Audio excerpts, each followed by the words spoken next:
সকলে মিলে সারাদিন মেতে রয়েছে, এতে কি ইংরেজ ভারী ভয় পেয়ে যাচ্ছে, নাকি এতে তারা নিজেদের সিদ্ধান্ত বদলে ফেলবে, বাংলা ভাগ হবে না? সেইটাই তো লড়াই। ওরা আমাদের বাঙালির ভাই ভাই জাত বলে মিলেমিশে থাকাটাকে ভয় পায়। ওরা বাংলাকে ভাগ করে বাঙালির কোমর ভাঙতে চায়। ওরা পারবে না, দেখবে শয়ে শয়ে বাংলা মায়ের ছেলেরা একেবারে ঝাঁপিয়ে পড়বে।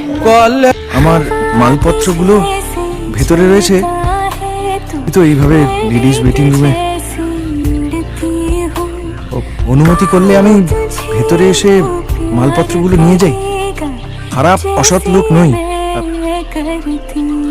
আসতে পারি ভেতরে?